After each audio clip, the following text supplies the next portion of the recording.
Assalamualaikum, Sat Sri Akal, Namaste, hello.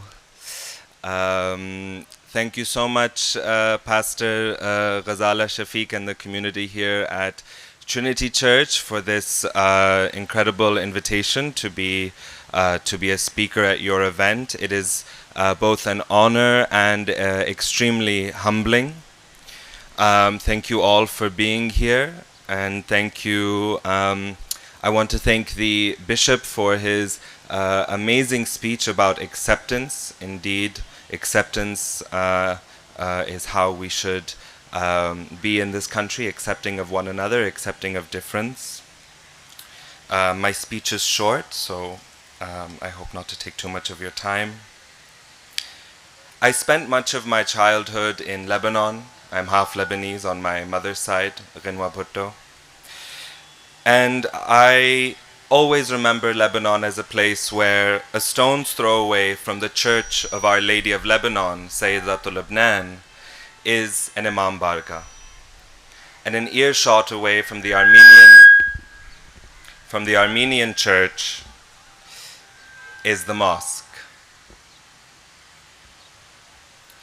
And Abdullah in Lebanon is a servant of both the Christian God and the Muslim God, for indeed, God is one.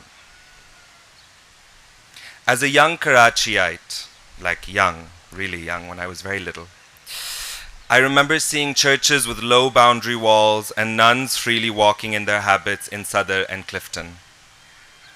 I remember Sri Ratneshwar Mahadev Mandir in Clifton, boundaryless, open, and accepting of all. Now I'm lucky if I get to see a steeple behind high walls and barbed wire. And now Sri Ratneshwar Mahadev Mandir remains enclosed in a cage of barbed wire and anxious faces.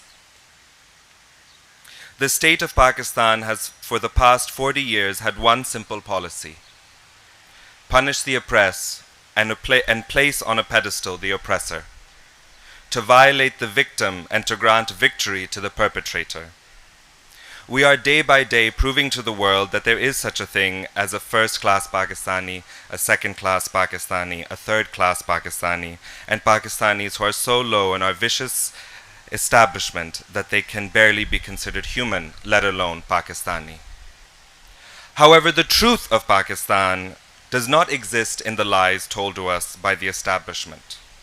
It lies unrefuted and rooted in the sand dunes of our deserts, the mud of our mangrove forests, in the torrents of our rivers, and in the waves that crash upon our shorelines. The truth of Pakistan remains as tall as our mountains, as beautiful as our people, and as graceful as the birds who fly above us. Pakistan is a country for everyone, and she remains cowed into a perpetual state of grief. Just a few days ago, or now I guess approaching a week, she lost her son, Nazir Masih, her baby, her gifted child, a hard-working man trying to make a difference to his and his family's life in a system that likely placed barrier after barrier in front of him. Pakistan is the mother whose tears have run out, and now all she can do is howl and beat her cheeks and chest. She has lost son after son, daughter after daughter. She is a country of shaheeds and shahidas, and therefore she is a country of immortals, of witnesses, for shaheeds never die.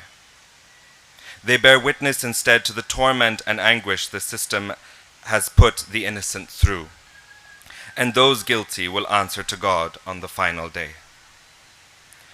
The reality of Pakistan and its injustice is also rooted in policy and legislation that every government since our inception has had a hand in. These policies further weaken the vulnerable and insist upon giving more power to the powerful and wealthy. I'm extremely honored to be joined by such incredible people from all walks of Pakistani life, who inshallah will be part of the undoing of an unequal Pakistan and the making of a Pakistan that is truly for its own people. Jiye Sindh, Jiye Pakistan, Jiye Awam. Thank you.